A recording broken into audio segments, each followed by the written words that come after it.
Mesdames et messieurs, bienvenue. C'est la partie débat de notre journal avec aujourd'hui 4 invités. Je commencerai donc par ma droite avec Évariste Faustin-Concebo. Il est du Cercle d'éveil, il est déjà un habitué sur ce plateau. Quelqu'un que nous sollicitons également beaucoup et je l'en remercie, c'est le magistrat Antoine Kaboré, également présent ce soir. Et puis, côte à côte, c'est le hasard qui a voulu ça, deux avocats, maître Samuel Ibrahim Gitenga et puis le magistrat devenu avocat, Mathias Sanguano. Messieurs, merci d'être venus sur ce plateau. Et nous allons, durant donc ces 45 minutes, parler de ce qui a animé notre Lamberneau politique, mais tout le monde, c'est la question donc du Conseil constitutionnel et des décisions qui ont été prises. Alors, moi, je voudrais quand même déjà que l'on s'intéresse un peu au climat. Il y a eu ceux qui étaient pour, ceux qui étaient contre. Au final, il semble qu'on commence à accepter tous les décisions du Conseil constitutionnel. Votre sentiment, pour la première fois, notre Conseil a été autant sollicité. Qu'est-ce que vous en tirez comme leçon, comme enseignement? Je commencerai par le magistrat, Antoine Kaboré. Je vous remercie, M. Danguinou. Je pense qu'en tant que magistrat, je ne peux qu'être heureux que les citoyens burkinabés décident lorsqu'il y a des contentieux, des problèmes qui, en fait, les lient ou les opposent, de saisir les juridictions et d'accepter les décisions qui sont rendues. Je pense qu'on est en train de créer un état de droit, un état dans lequel tout le monde accepte la règle de droit. Maintenant, vous dites que c'est vrai, le Conseil est assez saisi, mais j'avoue que moi, personnellement, je pense qu'on aurait pu faire mieux et que cela nous donne comme orientation dans les réformes à venir qu'il faut véritablement être audacieux, ouvrir, n'est-ce pas, la saisine du Conseil constitutionnel pour en faire vraiment une juridiction protectrice des droits et des libertés. Il ne faut pas en faire seulement une juridiction chargée de contrôler le contentieux électoral ou la constitutionnalité simplement des lois. Il faut en faire une juridiction des citoyens pour qu'ils puissent véritablement contrôler le fonctionnement des institutions et des règles qui sont applicables devant ces institutions. Évariste Fossé, on a souvent entendu incompétent, irrecevable. Et puis, c'est des mots qui sont devenus courants dans la tête des Ouagalais, en tout cas ceux qui suivent l'information. Votre sentiment dans cette faute sollicitation du Conseil? Bon, mon sentiment est aussi lié au contexte parce qu'il faut vous dire que nous vivons actuellement une époque exceptionnelle, beaucoup de tensions, beaucoup d'espérance, beaucoup d'espoir et c'est un réveil.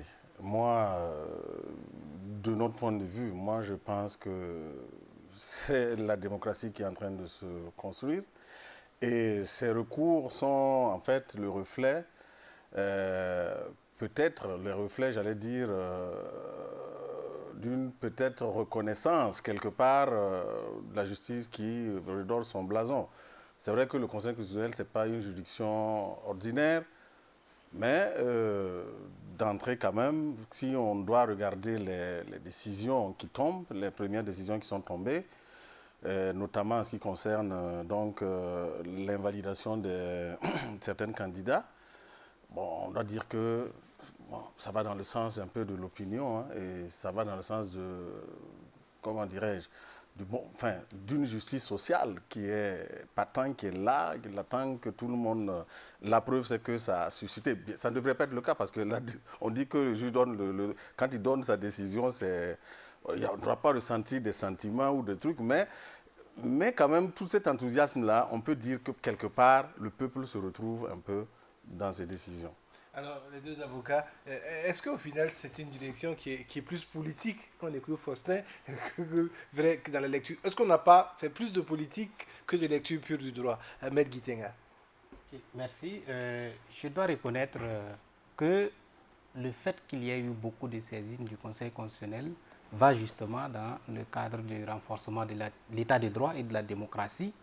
Parce que si les citoyens ont compris que les solutions de leurs problèmes doivent se trouver en justice, c'est déjà une bonne chose qu'il faut apprécier. Mais ce que j'ai pu constater qui m'a déçu, c'est qu'on constate que tout le monde est devenu juriste et on est aussi conscient que le sort d'un procès se décide à partir de la procédure. Dans plusieurs cas, ne serait-ce que pour défaut de qualité, beaucoup de recourants ont vu leur demande purement et simplement rejetée. Comme si, je ne sais pas, c'est une lecture insuffisante des textes, ou bien, qu'est-ce qui se passe?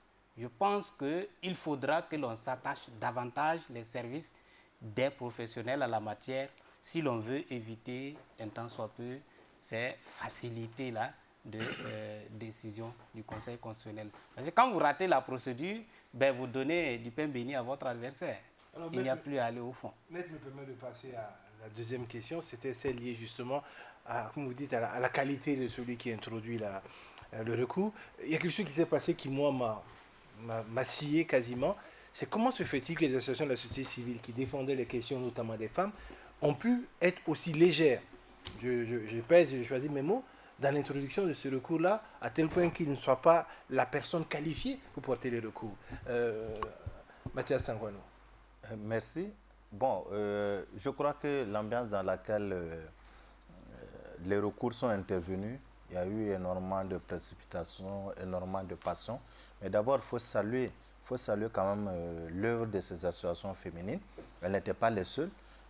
Il y a eu quand même des recours qui ont été dans la forme, qui ont été bien présentés, mais c'est la réponse en réalité du Conseil constitutionnel. Il y a des candidates, parce que comme le recours était ouvert aux citoyens, hein, la loi dit que ce sont les citoyens, et ces citoyens en réalité, ils ont eu la malchance pour les associations dont vous parlez, en plus d'avoir porté le recours, d'avoir associé leur organisation, ce qui forcément rendait leur recours irrecevable. Mais il y a eu des dames comme Dame Laurence et Mamata Tchendrebego, leurs recours ont été introduits en escalité en tant qu'individu, en tant que citoyen, conformément à la loi. Maintenant, sur cette question, c'est le Conseil constitutionnel qui s'est déclaré incompétent. Et vous savez que le débat est lancé. Ils n'ont pas convaincu, en tout cas pas mal de juristes. Le débat est lancé même au sein des juristes parce qu'il y a une disposition du code électoral qui parle donc de la saisine du tribunal administratif en ce qui concerne l'affichage de la liste des candidatures par la CENI. Et donc, à partir de ce moment, les gens pensent que c'est la juridiction administrative qui est compétente pour ce cas. Ce que, à mon avis, est une interprétation à la limite tendancieuse. D'abord, le premier problème, c'est la commission de validation de la CENI qui a fauté. La loi est claire. L'article 154, si je ne me trompe pas, en son dernier alinéa. Sous peine de nullité, chaque liste doit comporter au moins un candidat de l'un ou l'autre sexe. Au niveau de la commission de validation de la CENI, il n'y a pas d'interprétation possible de la loi. Ils appliquent la loi. Ils n'ont pas à aller chercher les travaux préparatoires qui ont conduit à l'adoption de la loi pour dire non, cette loi s'appliquait en réalité aux élections sénatoriales. Donc c'est une erreur de structuration du code. C'est pour ça que cet alinéa se retrouve dans l'article 154. Non, le titre est clair, de l'élection des députés à l'Assemblée. Et le dernier alinéa ne souffre d'aucune interprétation possible. Par conséquent, on ne devait pas admettre des candidatures qui ne comportaient pas des femmes. D'autant plus que l'esprit du législateur est clair. Vous conviendrez avec moi que le législateur a d'abord voté la loi sur le quota et par rapport au financement public. Ensuite, le législateur est allé maintenant dans le sens de dire qu'il faut obligatoirement la présence de l'un ou l'autre sexe sur les listes. Et enfin, cette loi qui n'est pas encore passée, on est allé plus loin où on exige désormais que les listes soient zébrées, c'est-à-dire qu'on intercale. Ça veut dire que l'esprit du législateur est très clair. Le législateur veut qu'il y ait des femmes sur les listes. Donc, même si cette fois-ci, le législateur avait voulu, je dis bien, même si il avait voulu que ce soit pour les sénatoriales, c'est parce que le Sénat était une des chambres du Parlement. Donc, l'esprit du législateur, c'est que les femmes puissent participer au processus législatif. Du moment où le Sénat n'existe plus, et que la Chambre devient unique, à savoir l'Assemblée nationale, on ne peut pas faire une autre interprétation de l'esprit du législateur. Ici, on n'a pas d'interprétation à faire. Donc moi, je ne comprends pas, comme on n'a pas encore vu les motivations, pourquoi le Conseil constitutionnel s'est déclaré incompétent, d'autant plus que ça concerne des élections législatives, et donc ce sont des élections nationales. Et ça, c'est une compétence qu'il tire de la Constitution.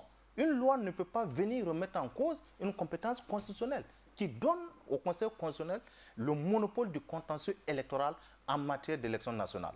Je vais juste rebondir sur ce que tu as appelé légèreté des OSC. Ce n'est pas une légèreté, parce que, rappelez-vous, en 2012, on a mené la bataille des candidatures indépendantes, avec bien sûr des professeurs et des avocats et tout. On savait qu'on risquait d'être débouté pour défaut de qualité, mais c'était pour le principe. Oui, mais là, on n'est pas dans oui, le même contexte. Oui. Là, on a quand même des personnes qui sont en train de porter une loi. Ce que je veux te dire, c'est la suite. C'est parce qu'au Burkina, au regard de la législation actuellement, les associations n'ont pas la qualité pour aller en justice. Même le RENLAC, si vous remarquez, ils font des enquêtes, ils arrivent, ils dénoncent des trucs, mais c'est difficile d'avoir la qualité pour aller en justice, peut-être au niveau individuel. Et je pense que c'est ce que M. Tankwano a voulu dire, que pour les deux là, Madame Marshall et puis la dame, voilà, c'est à titre individuel. C'est là où moi je parlais de légèreté, parce que je crois aussi que lorsqu'on porte un combat et qu'on veut qu'il se... Je pense que c'était une opportunité extraordinaire que l'association féminine avait. C'était déjà de vérifier que ça rentrait correctement dans la recevabilité. Ensuite, le débat, est-ce que c'est le conseil qui doit trancher ou pas? Bon, les juristes feront la bagarre là-dessus. Mais moi, je trouvais déjà que là, il y avait un gros problème, parce que je ne peux pas admettre qu'avec toutes ces associations-là, avec le GRDS, tous ces gens qui sont autour, qui les chaperonnent, on n'ait pas pu trouver le moyen, comme a pu faire de façon découverte les partis politiques, avec notamment des personnes individuelles, pour porter la... Mais je veux dire qu'en 2012, sur la question des candidatures indépendantes, en allant, on savait très bien qu'on n'allait pas aboutir. Mais c'était pour le principe, c'est pour faire bouger le débat. Maintenant, il se trouve qu'à la faveur de l'insurrection, il y a une commission qui est chargée des réformes. Et on espère, et le juge Antoine venait de dire par exemple qu'il fallait ouvrir la possibilité pour les citoyens de saisir le Conseil constitutionnel. Tout ça fait partie des réformes que nous espérons va être pris en compte après. Et Antoine Kaboulé. Non, je crois que c'est un constat qu'on fait. C'est vrai que la société civile au Burkina est très dynamique, mais il faudrait que, comme Maître Gitenga l'a dit, qu'on aille vers un peu, on puisse aller vers un professionnalisme. C'est-à-dire qu'il y a des questions qui demandent qu'on puisse attacher les services d'experts ou de juristes. Parce que n'importe quel juriste, vous pouvez prendre le code électoral, vous le lisez comme un journal, vous n'allez pas comprendre grand-chose. C'est-à-dire que c'est des lignes que vous lisez. Tout le monde, même les juristes, ne sont pas forcément à l'aise, n'est-ce pas, dans le code électoral. Et donc, aujourd'hui, les associations telles qu'elles sont organisées devraient pouvoir, effectivement, je pense, de mon point de vue, trouver des mécanismes, avoir des professionnels, que ce soit en matière économique, en matière de droit, pour pouvoir les éclairer. C'est-à-dire que les départs de la société civile avec un activisme notoire pour se faire voir, on a dépassé ce stade. Quand on décide de contribuer véritablement à la construction de la nation, surtout pour ces questions aussi pointues, il faut véritablement s'entourer de professionnels. Moi, et c'est vraiment dommage. Je vais poser une question. Dans le contexte, au regard du droit positif burkinabé, est-il permis aux associations d'ester en justice? Non, je crois pas. Pour le contentieux électoral, ce n'était pas possible. Mais je dis, il y a eu cette erreur. Mais c'est pas tout. C'est pour ça que je relevais qu'il y a des citoyens qui ont porté. Dans ces conditions, il ne faut pas mettre donc la faute sur les OSC. Les OSC ont fait ce qu'ils avaient à faire. Non, en fait, ce qu'il veut dire, les OSC n'avaient pas à présenter de requêtes au titre de leur organisation. Parce que la loi est claire là-dessus. Mais il y a eu des citoyens, des dames qui ont porté le... Comment se fait-il que les OSC n'ont pas pu... C'est des requêtes de principe peut-être. Comme pour en 2012. Quand on allait, on savait très bien la réponse. Alors, et là même, on a été devant le juge administratif. Oui. Maître Gitenga. Oui, je crois que quand même la question elle est très importante et moi je ne peux pas comprendre que ici là on puisse justifier par une question de principe. La situation est telle que le premier recours introduit, quand vous regardez le recours, d'abord il est introduit hors délai avant même que la liste ne soit publiée. Ça c'est impossible. De deux, ça a été introduit au nom d'une... Ce n'est même pas une organisation qui existe, hein, puisqu'il s'agit d'un regroupement qui n'a pas de reconnaissance légale, il n'y a pas de récépissé. Donc vous savez bien qu'une organisation de cette nature ne peut pas aller en justice. En plus, quand on lit le code, où on dit que tout citoyen, je pense que le minimum de prudence voudrait quand même que l'on s'attache un peu de compétences pour voir est-ce que les OSC peuvent être qualifiés de citoyens. Moi, d'office, j'aurais dit non. Mieux vaut prendre un membre de vos organisations, il va aller en justice et vous aurez récolté les retombées pour votre association. Ça peut être le président d'une association. Il va escaliter et il pourra gagner gain de cause. Mais dans ce contexte-là, quand on regarde de près, on a l'impression que, en réalité, chacun veut aller devant le juge constitutionnel. Et quand c'est comme ça, souvent dans la précipitation, on manque d'attention à certains détails et la situation devient catastrophique. Alors, c'était pour introduire ce débat-là. Ensuite, il y a eu bien sûr la décision liée à la requête de M. Dabiré Angelin, qui, est qui a été la grande décision, en fait, parce qu'elle a touché une quarantaine de personnes. Moi, je regarde, première chose que je remarque, c'est que, si je comprends bien, c'est le code électoral qui est toujours en vigueur. C'est la première question que je pose. Vous savez, là, il faut faire une précision, parce que dans la presse, on n'a pas su rétablir les faits. Au niveau du Conseil constitutionnel, la loi dit que les requêtes sont enregistrées par rapport à l'ordre d'arrivée. Donc la requête de M. Dabiré fut une des premières requêtes introduites dans la forme et recevable dans le fond, qui a été enregistrée. Sinon, après M. Dabiré, il y a eu d'autres requêtes, telles que celle de Mme Kaboré, où il y a eu plus. Il y a eu 58 personnes qui ont été, dont les candidatures ont été invalidées sur la requête de Dame Kaboré. Donc c'est une question d'ordre qui a fait que c'est plutôt, et comme les gens attendaient plutôt ce résultat, dès que la requête de M. Dabiré a été publiée, donc on a considéré, donc il faut rétablir quand même les faits pour permettre qu'on comprenne que d'autres citoyens ont réussi à faire invalider. C'est pour ça d'ailleurs, que ce soit Zoubga Alain, que ce soit Mme Ouedraogo Nezare Myriam, que ce soit donc Mme Diasso Djigma Zizel, que ce soit d'autres citoyens, par la suite, on a pu invalider leur candidature parce que dans la requête de M. Dabiré, leur nom ne figurait pas. Ça, c'est le premier aspect. Maintenant, pour revenir à la question principale de l'application du code électoral, je crois qu'en l'espèce, tout le monde savait que ça allait se terminer ainsi, sauf ceux qui voulaient mener un autre débat. Parce que le gouvernement, la décision de la Cour de justice de la CEDEAO est claire. Elle demande à l'État burkinabé de lever tous les obstacles.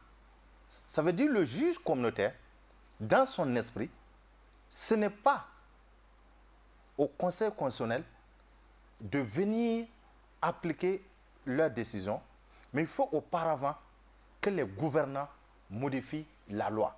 Voilà l'esprit. Sinon, le juge communautaire n'allait pas insérer cette phrase dans son dispositif. Parce qu'il a déclaré cette loi attentatoire aux libertés des citoyens quant à l'exercice de leur droit de participation aux élections. Il s'arrêtait là.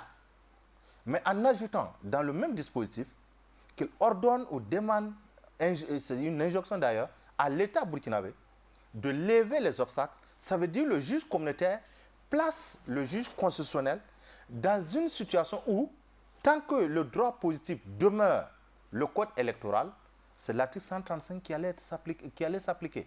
Maintenant, le président donc, de la transition a annoncé que le gouvernement et l'État burkinabé allaient se conformer à cette décision. Je crois qu'ils ont essayé, mais ils étaient encore bloqués par le fait que le protocole additionnel de la CEDEAO interdit toute modification d'une loi électorale 6 mois avant les élections. Qu'est-ce qu'il fallait faire? Alors, je vous arrête voilà. là, M. Tankwano, pour passer la parole aux autres. Est-ce que vous n'avez pas le sentiment quand même que ça fait un peu bizarre quand même dans notre pays? D'ailleurs, certains, notamment un avocat du CDP, l'a fait remarquer. Mais Mehmet Gitenga. D'abord, pour ce qui concerne l'esprit de la décision de la CEDEAO, si l'esprit était de modifier le code électoral et se conformer, je pense que la CEDEAO même savait que ça n'allait pas être possible. Voilà. Mais moi, quand je lis la décision du Conseil constitutionnel, le dispositif est clair, mais franchement, l'argumentation ne me convainc pas. L'argumentation ne me convainc pas. Il y a tellement d'arguments solides que pour moi, le Conseil constitutionnel, comme son nom l'indique, les sages, devrait saisir l'opportunité pour taiser sur beaucoup de choses. La question de l'inconstitutionnalité reste et demeure, ils n'ont rien dit. On a tout simplement dit que le code n'étant pas modifié, alors on applique. Et je me pose une question, si le code avait été modifié, ça veut dire que le Conseil n'allait pas appliquer la charte ou pas? La charte, la charte africaine, oui, qui est le fondement même du code. Et dont le même Conseil constitutionnel a reconnu en 2009, dans son avis, que cette charte est conforme à notre Constitution. Ce qui veut dire qu'elle rentre automatiquement dans le bloc de constitutionnalité et le Conseil constitutionnel devrait en faire cas. Moi, je pense que le Conseil constitutionnel aurait pu argumenter davantage dans sa décision pour nous éclairer au mieux. Parce que là, c'est le seul dispositif. Le jour où on le saute, je crois qu'on revient encore à la case de départ. Oui. Antoine Kabouré. Je crois qu'il y a beaucoup de leçons à tirer parce que moi, j'ai pensé personnellement que nous sommes dans une phase de construction de notre démocratie où il y a un débat qui se passe, un débat juridique, et le juge constitutionnel devait véritablement faire œuvre pédagogique, discuter tous les aspects possibles, je dirais, du contexte ou des contentieux qui s'est créé devant lui, de sorte à figer un certain nombre de règles pour l'avenir. Malheureusement, le Conseil a botté en touche. J'ai eu l'impression qu'ils ont eu peur véritablement de nous situer sur certaines questions. Parce que moi, jusque-là, quand je suis assis, je me pose la question, un changement anticonstitutionnel, c'est quoi? Est-ce que les règles que nous avons, enfin les accords internationaux que nous avons ratifiés, est-ce qu'on peut les utiliser directement pour argumenter devant une juridiction? Je n'ai pas senti cela. Et le fait de dire qu'effectivement, la Cour de la CEDEAO demande à l'État burkinabé de lever des obstacles. L'État burkinabé, c'est qui? Est-ce le gouvernement? Est-ce le Parlement? Est-ce que le Conseil constitutionnel n'en fait pas partie? C'est autant de questions qui ne sont pas résolues. Et enfin, un élément que moi je tire, je constate dans ce que nous avons vu, c'est de voir d'abord qu'il faudrait qu'on ait beaucoup plus d'élégance dans la gestion, je dirais, de nos règles au niveau interne. Je dis que si dès le départ, on avait pris le soin et la peine de soumettre, n'est-ce pas, cette loi-là à un contrôle de constitutionnalité, on serait depuis longtemps, je dirais, loin de ces débats qui me semblent un peu inutiles, qui empoisonnent la vie pour rien. On aurait pu faire l'économie de ce débat. Et il me semble également qu'une autre question que le juge constitutionnel n'a pas abordée, moi, c'est lorsque une juridiction internationale rend une décision. Comment est-ce que cette décision-là s'applique dans les États? C'est une question qui reste, qui n'a pas de réponse. Et j'ai eu l'impression, j'ai eu d'autres commentaires où on pense, certains même m'ont dit qu'il fallait exécuter la décision. Ça m'a un peu fait rigoler parce que bon, je ne savais pas de quel droit on parlait. Mais il y avait quand même matière pour permettre à notre juge constitutionnel de pouvoir trancher tous ces aspects. Mais au-delà de tout, moi je dis, je suis légaliste, le juge a été saisi, il a rendu sa décision, on peut critiquer comme on le veut, mais on s'incline. Donnons l'occasion au juge une prochaine fois peut-être de redresser si on pense que le juge s'est trompé. Non, on est tous d'accord sur ce plateau-là que la décision va s'appliquer. Le Conseil constitutionnel n'est pas susceptible de recours, si je ne me trompe pas. Donc, en fait, nous discutons pour effectivement comprendre, parce que je pense que tout ce qui est intéressant dans cette, comme vous l'avez dit, c'est la construction de la justice et de la démocratie que nous sommes en train de mettre en place. Et c'est pour ça ce débat-là. Non, juste permettre à Faustin de réagir, s'il le veut. Je précise oui, par rapport à ce que Antoine Kabouré venait de dire. Même si la loi avait été soumise au contrôle de constitutionnalité, ceux qui n'ont pas intérêt à cette loi, même si le juge constitutionnel avait a priori dit que c'était conforme à la Constitution, ils allaient toujours dire que c'est une loi politique, comme ils l'ont fait après. Donc ce n'est pas parce que le juge constitutionnel, c'est le même juge constitutionnel à qui on dit qu'on aurait pu soumettre a priori le contrôle de constitutionnalité, c'est ce même qui vient de prendre la décision et vous avez vu les réactions. Donc, ceux qui n'ont pas eu raison, aujourd'hui, vous voyez, moi je rigole quand j'écoute le président du CDP nous dire que ce Conseil constitutionnel fait de la politique. Il oublie que ce même Conseil constitutionnel a passé des années à rendre des avis et des décisions dans ce pays où tout le monde trouvait ça scandaleux. Le fait que Blaise Compaoré a pu se présenter en 2005, c'est ce même Conseil constitutionnel. Et en majorité, c'est ceux qui ont été nommés sous l'Ancien Régime.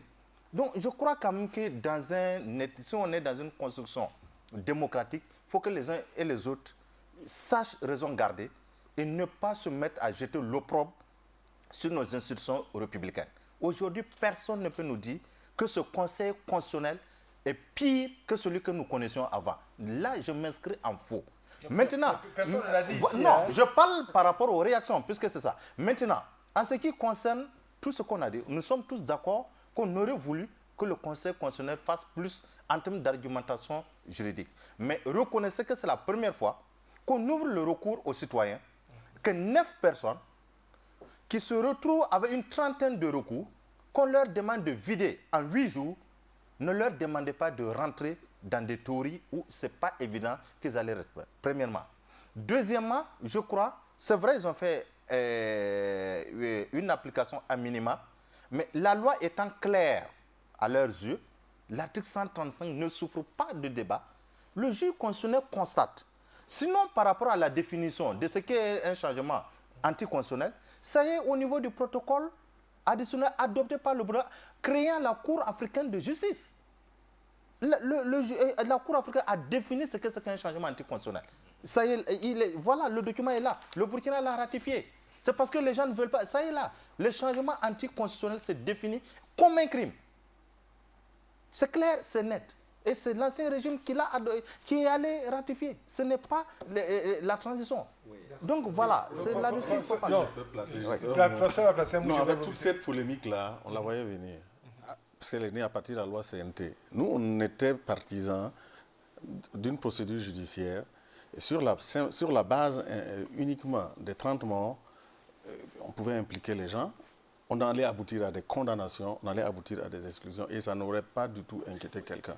Mais Faustin, oui, même dès lors que vous prenez... Non, une chose est le code électoral, une autre chose est la procédure judiciaire. Bon, mais cette procédure-là, c'est celle qui on a l'impression que polémique et qui donne l'impression... Non, mais quand vous dites ça comme ça, on a l'impression que le code-là, on l'a fait parce qu'on veut... à défaut de pouvoir enfermer des gens, il faut les faire passer par là. Monsieur Conseil, on allait aboutir à la même situation. Oui, si vous condamnez des gens... Oui. On va mais vous là, dire, sauf qu'ils sont condamnés on va vous dire à l'issue d'un que procès. C'est une chasse aux sorcières, que ce n'est pas une justice indépendante. Voilà. D'ailleurs, que moi vous dire une chasse aux sorcières, comme si quelqu'un élève des sorcières chez lui. Si il y a des sorcières, il faut les chasser. Il n'y a pas de doute là-dessus, parce que personne n'élève des sorcières chez lui. On allait nous retorquer de la même façon. Donc, il y a deux façons. Il peut s'agir de la procédure judiciaire, comme vous l'avez dit en matière pénale, comme l'inéligibilité peut résulter d'une loi. Et c'est ce qui est fait. Exactement. C'est ça. L'avantage de la procédure judiciaire. Je vais permettre quand même de continuer mon débat. S'il vous plaît, voilà. J'ai parcouru le protocole dont quoi nous parlait. Mais j'ai eu l'impression, peut-être que c'est une mauvaise impression, que dans en fait, ce qui est visé par les textes de la Charte de l'Union africaine, il y a l'infraction, il y a aussi le crime, ou bien je dirais la faute politique. Je pense que les deux sont à scinder. Parce que quand vous prenez l'infraction telle qu'elle est érigée dans le protocole, il faut véritablement qu'on puisse trouver d'autres mécanismes pour que les sanctions puissent être effectivement applicables. Parce que quand il y a une infraction, il faut prévoir les peines, etc., la procédure. Et c'est bien prévu.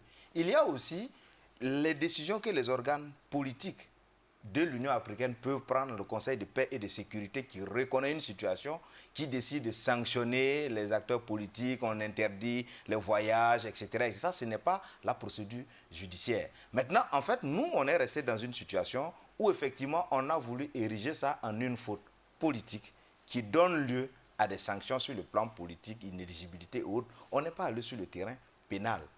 Véritablement, c'est ce que je dis. En fait, donc, aujourd'hui, quand je dis, par exemple, que le contrôle aurait été intéressant, pour moi, ce n'est pas que le contrôle allait forcément vider le débat, mais l'intérêt, c'est que le contrôle de constitutionnalité aurait permis, parce que dans tous les pays, les gens se battent pour que les lois qui organisent les élections soient des lois protégées. Certains même l'érigent en loi organique pour que la modification ne soit pas à la simple merci, je dirais, des majorités mécaniques immédiates. Et donc, dans ce sens, quand on l'érige en loi organique, c'est pourquoi? C'est pour permettre un contrôle de constitutionnalité obligatoire, pour lui assurer une meilleure protection. Même s'il y a des contestations, la protection de contrôle de constitutionnalité lui permet en fait d'être appliquée. C'est pourquoi je le dis, sinon je n'ai pas dit que ça vide tout les protestations possibles qui pourraient exister. Oui, je crois que pour ce qui concerne le Conseil constitutionnel, en réalité, on ne rejette pas ce que le Conseil constitutionnel a fait. D'ailleurs, c'est une première fois que cela arrive dans notre pays. Déjà, on doit quand même saluer le Conseil constitutionnel pour cela. Mais en réalité, on dit, on attend mieux encore du Conseil constitutionnel. Parce que le Conseil a tellement d'arguments, qu'il ne peut pas donner qu'un seul. Alors, qu'il vide sa cartouche, quoi. Voilà, comme dit Maître, on attend mieux. Et je vais rebondir sur la dernière partie de cette émission avec la liste des candidatures. 22 candidatures au présidentiel. Il y en a 16 qui ont été affichées et puis 6 qui ont été recalées. Et puis on dit donc que le recours est ouvert pendant 8 jours. Mais moi, je me pose une question simple. Comment se fait-il que parmi ces 16 candidats, on retrouve des personnes qui sont inéligibles d'après le code électoral qu'on a et que le Conseil dit qu'il applique? Je n'ai pas bien compris. Est-ce que le Conseil doit attendre les recours pour les rendre inéligibles, ou est-ce que si jamais il n'y a pas de recours, ces personnes-là seront quand même candidats? J'ai eu un vrai problème quand j'ai eu ça, mais comme je suis avec des juristes et que tout le monde veut connaître le droit, j'ai dit, bon, je vais vous attendre, vous poser la question afin de bien saisir la chose. Maître Guitenga. Ok, merci. Je crois que à la lecture justement de la liste publiée, on s'interroge. On s'interroge parce que, bon, j'ai constaté que le Conseil constitutionnel a fait tout simplement un contrôle minimum. Voilà les dispositions du code électoral, voilà les conditions prévues. Il vérifie s'il en est ainsi, alors vous êtes déclaré candidat provisoirement. Et en application, je crois, de sa jurisprudence, je pense que c'est sur ce fondement-là que ceux qui ont déjà été déclarés inéligibles ont pu voir leur nom écarté de la liste.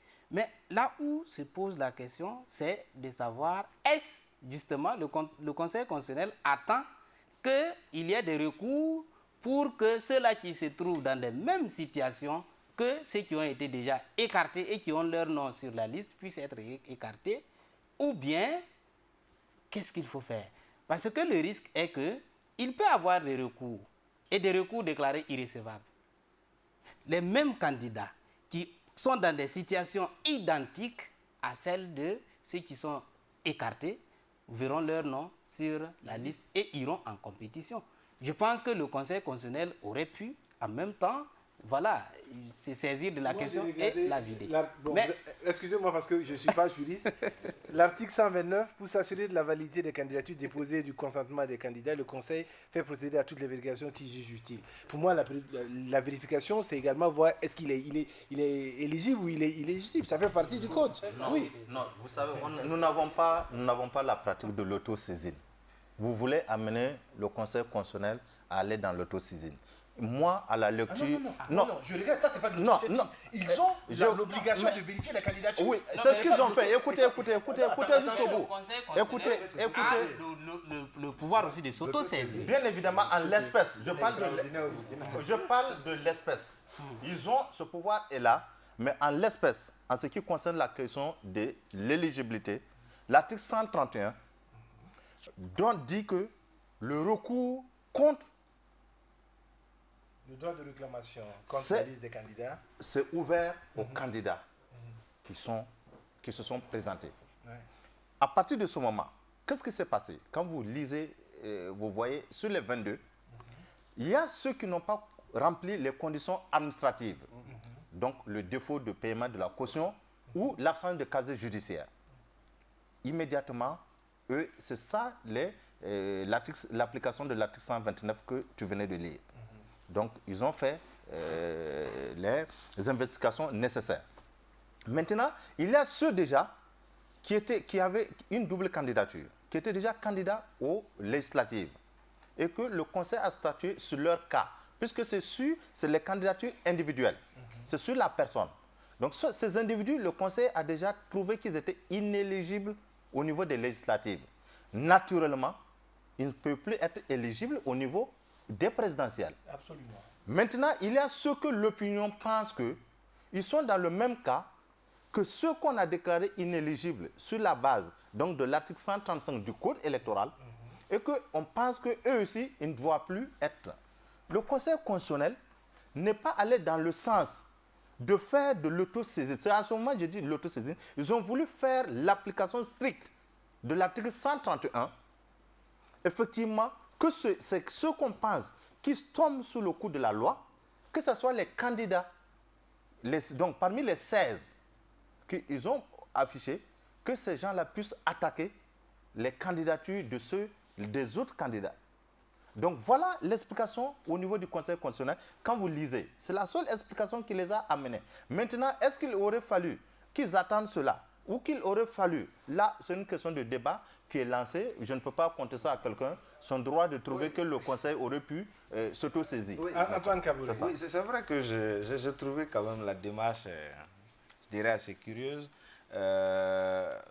C'est vrai qu'on pourrait être tenté parce qu'on a déjà invalidé des candidatures pour les élections législatives sur la base des articles 166, qui est un peu la réplique de l'article 135 qui est applicable pour les élections présidentielles, dire qu'ils sont directement inéligibles. Alors moi je pense que peut-être les dispositions concernant l'inéligibilité peuvent être les mêmes, mais il y a d'autres conditions qu'on remplit pour les législatives, qu'on ne remplit pas forcément pour les présidentielles. Donc pour moi, pour une bonne démarche pédagogique, on aurait pu effectivement connaître aussi, au fond, des recours contre ces candidatures et figer les choses. Parce que, comme on l'a dit, c'est parce qu'aujourd'hui, on est dans un cas où les deux élections sont collées.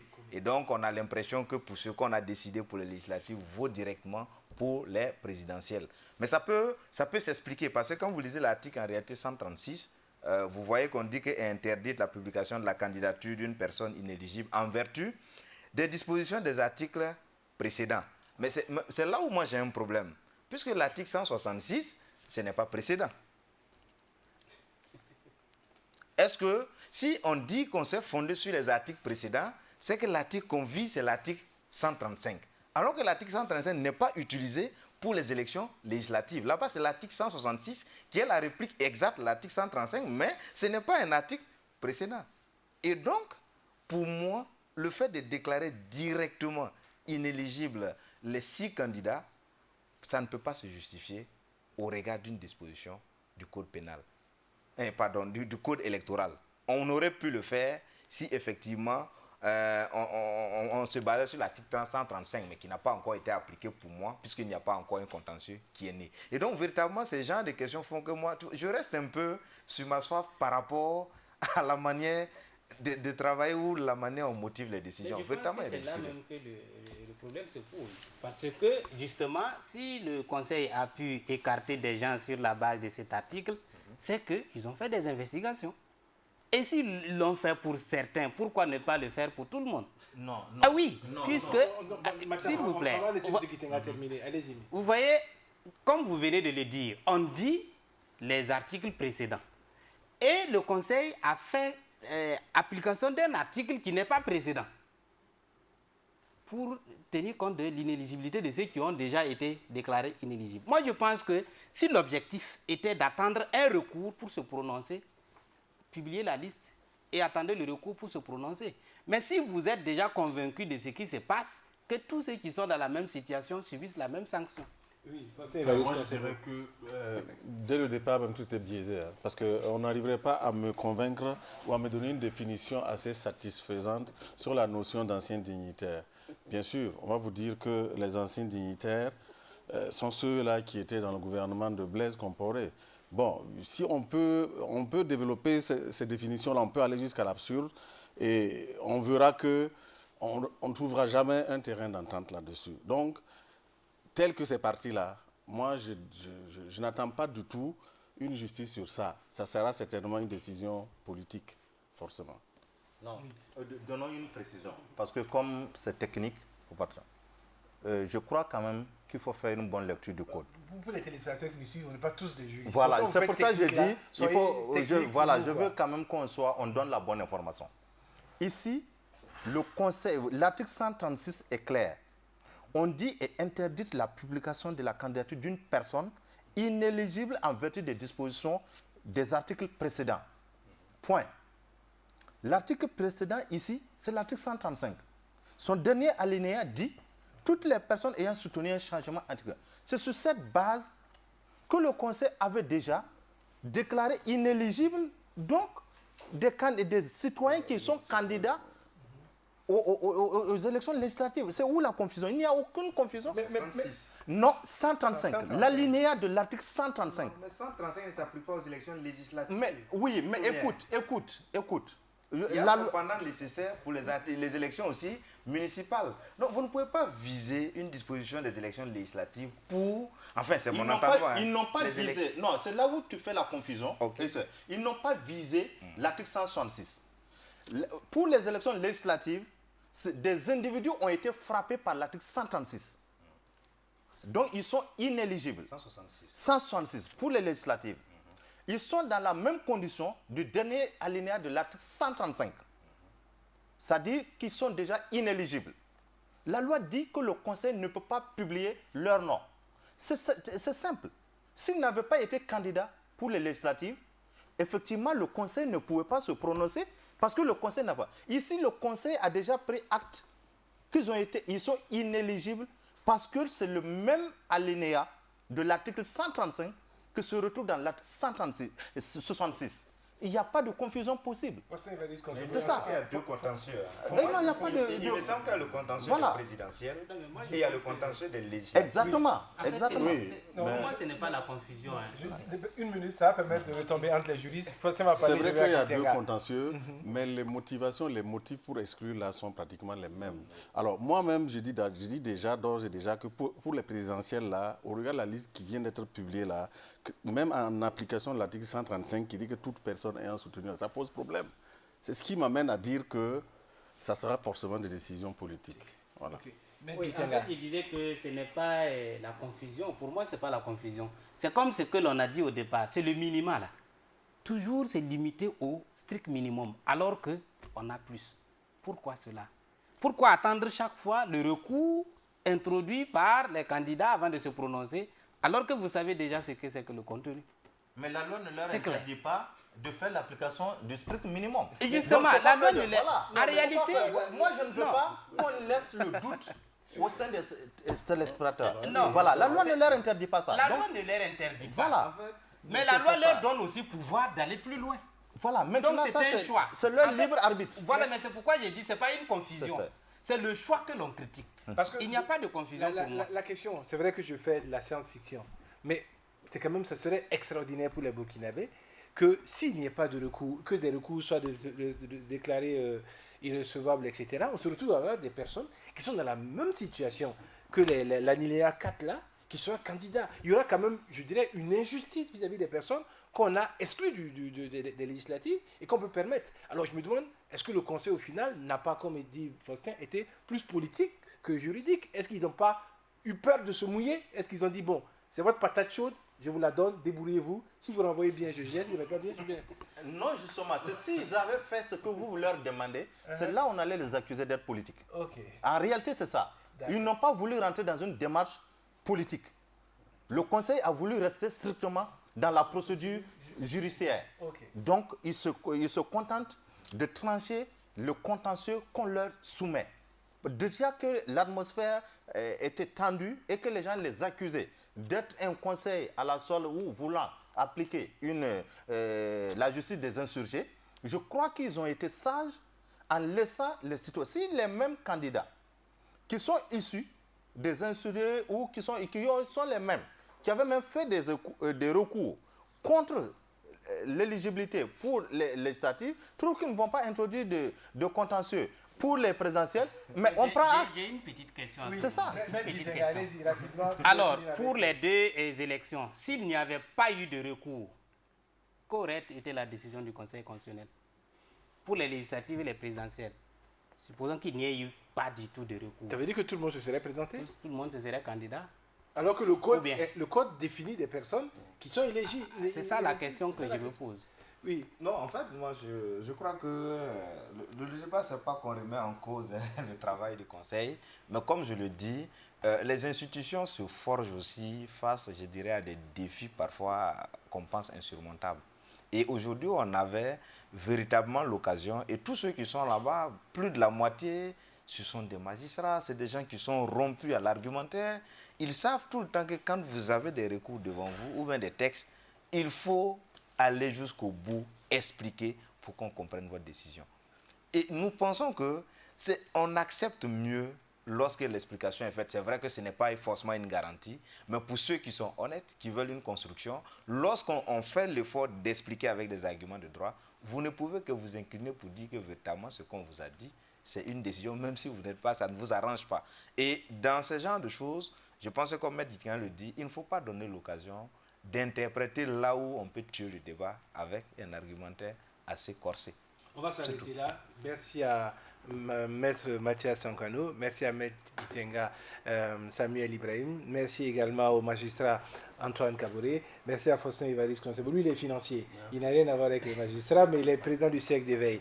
Le 6 septembre, je pense que les décisions du Conseil seront rendues et que chacun de nous aura raison, quelque part, à participer à ce débat-là. L'idée, c'était bien sûr de profiter de cette plateforme pour discuter de ces questions, parce que notre pays est en construction et comme disait le magistrat Antoine Kaboré, il faut véritablement saisir les opportunités pour inscrire nos droits dans quelque chose de plus durable. Merci messieurs et bonne fin de soirée.